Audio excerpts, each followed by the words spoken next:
Alright, hey everyone. I said that I would send you notes for 4.1 and 4.2, and I thought I'd send you a video instead. I got this new software and I want to check it out. So, 4.1, simplifying rational expressions. We have three objectives: simplifying, finding the domain, and evaluating. All have to do with rational expressions. So, our first objective, simplifying. Alright, so before we start to simplify, you need to know what is a rational expression, and that's fractions or fraction with variable or variables in the denominator. So next we have a few examples of what they might look like. They can differ, but as you notice, they all have an x in that denominator. Okay, and they're all fractions. So if you are still a little scared of fractions, brush up on your rules. Google some videos about fractions. Alright, so to simplify rational expressions, the first thing you want to do is factor out everything. Get everything as small as you can. And then from there, we're going to simplify or cross out common factors. Factors are separated by multiplication, and that'll become more apparent in what are factors when we actually get into examples. So in this example right here, we have 3x plus 4 over x minus 4. So 3x plus 4 and x minus 4 are factors. Okay, so each of those are factors. Not 3x, that's not a factor. 4 is not a factor. The whole thing is a factor. Factors are separated by multiplication. Okay. We are tempted many times to try and do this, so don't do this. And it'll get easier. Don't be afraid of it. So if we have 3x plus 4 over x minus 4, every part of our being wants to say we can cancel out these x's, we can cancel out these 4's. You cannot, because that's not multiplication. That's a plus sign. And here we have a minus sign. So we can't do that. They're separated by multiplication, not addition and subtraction. So don't do that. And you'll notice through the examples that we are not doing that. So let's go ahead and jump in. Alright, so for example 1, we have 3x plus 21 over 5x plus 35, and we want to simplify this. So the first thing we want to do is factor everything out.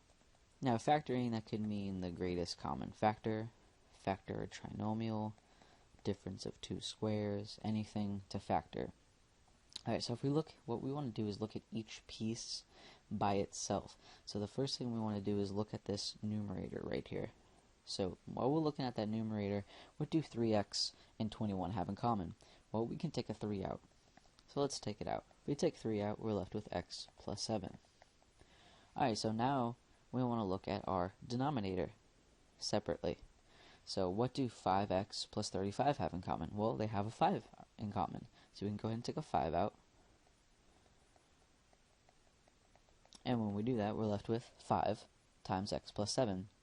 So after you factor everything out, now we want to cross stuff out. We want to simplify. And remember, we can only cross out common factors. And remember, common factors are separated by multiplication and division.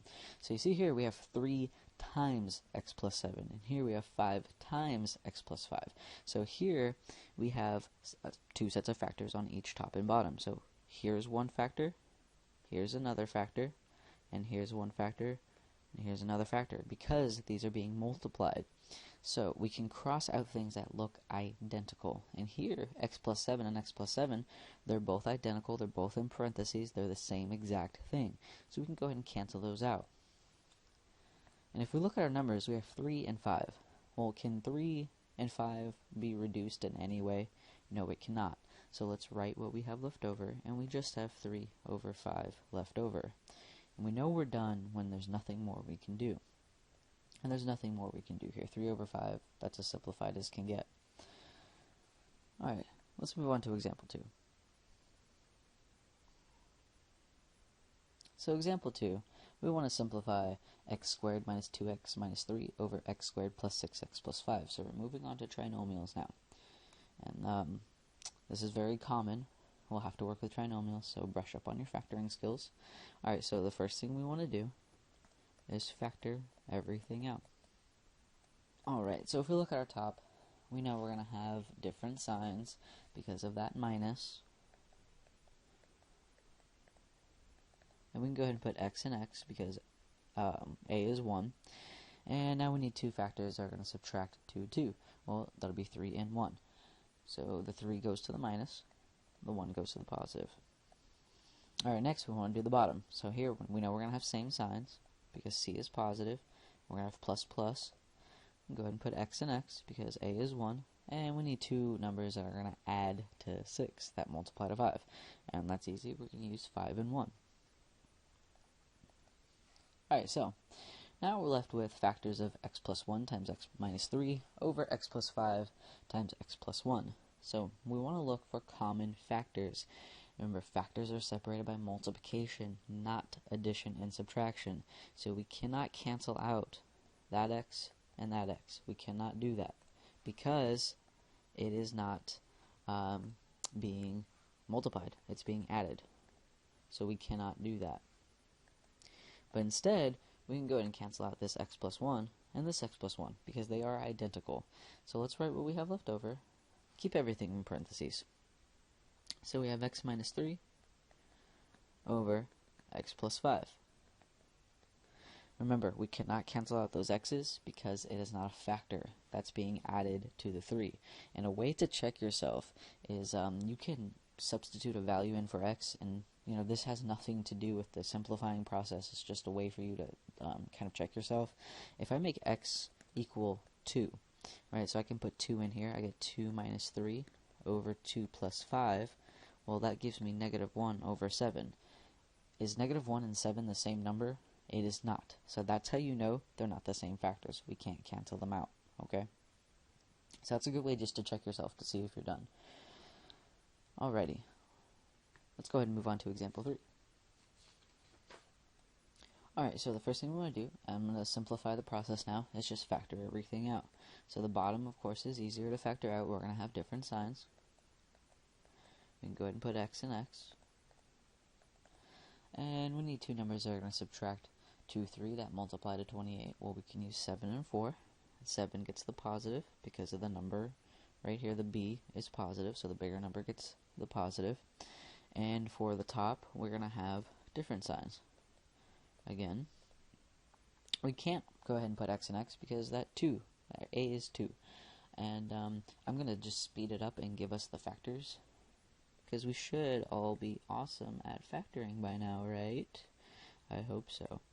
Alright, so from here we can go ahead and cancel out common factors. Well, we have x minus 4, and then we have 2x plus 1 and x plus 7. Remember, those aren't the same thing, because if we substitute in something for that x, they're not the same numbers. So let's write what we have left over. Keep things in parentheses.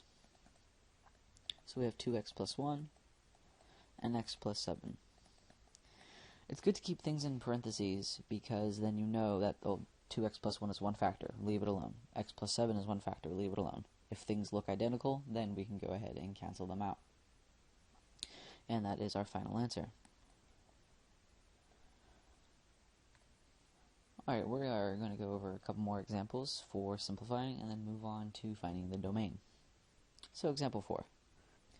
Alright, so this one might look a little tricky, but it's not. So if we look at the top, x minus 7, absolutely nothing we can do there, so we're just going to rewrite it.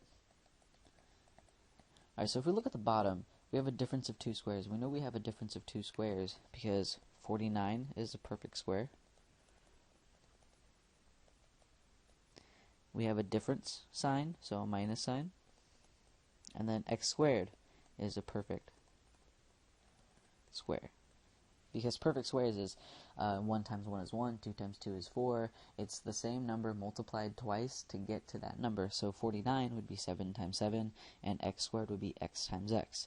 So for a difference of 2 squares, we can go ahead and factor out those in a very special way. It's going to be the square root of both, and then you'll have a minus 1 and a plus 1. So the square root of 49 is 7. You're going to have a minus, and the square root of x squared is x. And you do the same thing, this exact same binomial, except put a plus sign. And that's factored. So you might be asking yourself, well, a lot of this looks the same, but it's not. So how can I go ahead and cancel some things out? Well, this right here on the bottom, we have our x's in the second position, but on the top, it's in the first position. We're not used to seeing it that way. So we can go ahead and move things around to work for us. So here, I can go ahead and move around the x's on the bottom. So if I have x minus 7 on top, on my first denominator, I can have negative x plus 7. And for my second one, it's just x plus 7. Now, we don't like seeing that negative in front of that x, so we can go ahead and take it out. We can go ahead and take it out. So we write the numerator. If we take the negative out, all that does is just change the signs of that binomial. So we have negative x minus 7. And we still have that x plus 7 over to the right. So now we have common factors. We have that x minus 7 and then x minus 7. So we can go ahead and cancel those out. And if we have nothing left on top, you'll always have a 1. So you'll always have something, because 1 times that number, or that binomial, or that trinomial, it doesn't change the value. So if you cancel everything out, you'll still have a 1 left over. So we'll have 1 over negative x plus 7. Now you can write it as 1 over negative x plus 7, or you can have negative on the outside to go to both. Or you can have negative 1 over x plus 7. These are all equivalent forms of each other. So you can write them any way you want. Okay, that is just saying that the fraction is negative. So if this one is a little confusing, maybe go back and rewatch this part, and you know, make sure that you can get it. You know, if you have any questions, email me. I'm here for you guys. Alright, we're going to go over one more example before we move on to domain. So, example 5. You know I'm chock full of examples for you guys, even on spring break. Alright, so we're going to simplify. Example 5. So we have 16 minus 2x over 7x minus 56. So again, it's very similar to example 1. We want to look at each piece separately. So if we look at the numerator, we have 16 minus 2x. Well, what do they have in common? They have a 2. So we can go ahead and take the 2 out. And we're left with 8 minus x. And for the bottom, we have 7x minus 56. So they have 7 in common. So we'll have 7 times x minus 8. Oh no, it looks weird again, just like example 4. We have that x where it's in the second place. We don't like seeing it there. So we can go ahead and move some things around. So we can have 2 times negative x plus 8 over 7 and then x minus 8. Well, we don't like seeing that negative x. Never. You always want it to be positive. So we can take it out. When you take it out, it just changes the signs of that binomial. So we can go ahead and take it out. So we'll have a negative 2 and then x minus 8. You see how we just changed the signs of everything right here? So that became positive, that became negative, and we took the negative on the outside. It just changes the signs of everything in that numerator. And in the denominator, we still have 7 x minus 8. Well, looky there. We have x minus 8 and x minus 8. So we can go ahead and cancel those out. And we're left with negative 2 over 7. That negative can go to the 7 or the 2 or just put it in the middle. Doesn't matter where it goes. Alrighty. So we did 5 examples of trying to simplify, and we're going to be simplifying all of chapter 4, so you will get a lot of practice with it. And but let's move on to domain. So objective 2, finding domain of a rational expression. Alright, so why is it important to find the domain of a rational expression? Well, remember, rational expressions, we have fractions. And when we have fractions, what can you not have in the denominator? You cannot have 0 in the denominator. So we need to figure out what makes the denominator 0. Because we don't want to have black holes. You're not going to have a good time if you have black holes, right? So we can't do that. We need to exclude it from our answers. Alright, so rational expressions can't have a denominator that equals to 0. So we need to exclude the values that give us 0. And you notice, it only has to be the denominator. So that's what we're going to be working with. So example 6. Alright, so when we're trying to find domain of a rational function or expression or anything to do with rational fraction, all we have to worry about is the denominator. So the first thing we want to do, we're going to set the denominator equal to 0. And then our second step is to solve for the variable. And after we solve for the variable, that's what we're going to exclude. We're going to exclude the value from step 2. Alright, so we're going to set the denominator equal to 0, so we have x minus 2 equals 0. We'll solve for the variable, so we get x equals 2. Now that's not what x equals. That's saying that if we put x as 2 back into this example, we get 0 in our denominator. Remember, we cannot do that. So we need to exclude it. And to exclude it, you can either write it as interval notation or as a set. And I'll show you both, but to me, the set is the easiest, and you'll see why right now. So to write it as a set, we can say x such that x cannot equal 2. And that's it. Now to write it as an interval, we can say we can have any number before 2 and any number after 2. So we have to have a union in there somewhere. So we can write that as negative infinity to 2, and we're going to union it to positive infinity. And we use the parentheses because we're not including 2. We need to exclude it. And remember, excluding is parentheses, including are those little brackets. So these are your two answers. You can write them in any way, but to me, the set is way easier. And yes, you have to write them in either one of these. You cannot just do x. Can't be 2. You can't do that. So don't do that. You have to use one of these answers right there. Okay. Alright, so let's move on to example 7. We're not going to spend too much time on this because all you're doing is setting your denominator to 0. Alright, so we need a factor. Anytime you have a trinomial and it's set equal to 0, you need a factor and get the two binomials. So here we're going to have different signs. We'll have x minus 9 and x plus 8 equals 0. And after you factor and you get the two binomials, set each binomial equal to 0. So we'll have x minus 9 equals 0 and x plus 8 equals 0. So we solve for the variable still, so we have x equals 9 and x equals negative 8. And remember, this is not what x equals. This is, if we put it back in, we will get 0. We cannot do that. It's mathematically impossible. So we can write this as a set or an interval. And remember, the set is easier, but I'm going to show you both.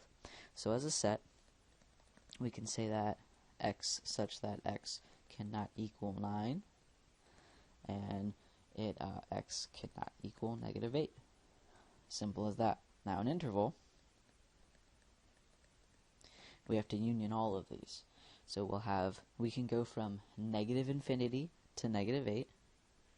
So we'll have negative infinity to negative 8, union it with negative 8 to 9,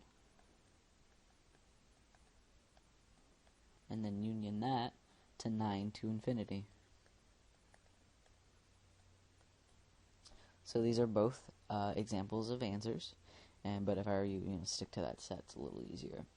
Alright, so the first thing we want to do is set that denominator equal to 0. So we'll have x squared plus 1 equals 0, and we need to solve for x. So in this case, we don't have a trinomial. We have a binomial, so we need to get x by itself. So we can get x by itself by subtracting 1. So we'll have x squared equals negative 1. And then from here, we have x squared. So we need to get x by itself. And to do the opposite of that, we can take the square root.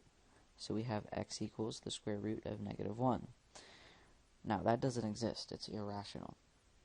So if you cannot get a definitive answer, it's all real numbers. So that's saying you can put any x in here, and you'll still get something else. Because if x is 0, you still get 1. If x is 5, you still get 6. It'll never equal 0, ever. Even if you put negative 1. Because if you put negative 1 times negative 1 is positive 1, and it still becomes positive. So all you need to know is that if you can put any number in here, you're all good. You'll always get real numbers. So every x value will work. So there is no domain. It's all good. So that's just something that you might come across.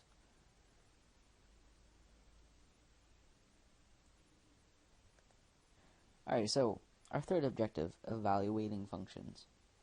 So to evaluate means to just plug and chug, right? So we're just going to jump right into this. So example 9. Alright, so for example 9, we're evaluating rational expressions. Now evaluating is plugging and chugging. You might have heard some other expression growing up, but that's what I grew up with.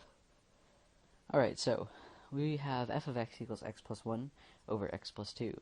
Now we want to find f of 0, f of negative 1, f of 2, and f of x equals 3.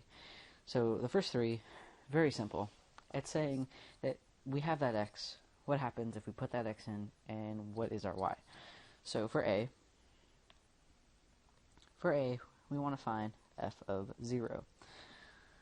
So all we're going to be doing is plugging in 0 for every x we see. So we have f of 0 equals our 0 plus 1 over 0 plus 2. And all I did was put this x, that 0, in to every x. Now the left side, you can go ahead and drop it off. That's just saying that if x is 0, this is what we get. So from here, we can go ahead and simplify. 0 plus 1 is 1. 0 plus 2 is 2. So f of 0 equals 1/2. And we're going to do the same thing for f of negative 1 and f of negative 2, or excuse me, positive 2. So for b, we have f of negative 1, and that's what we're going to put in as our x, right here.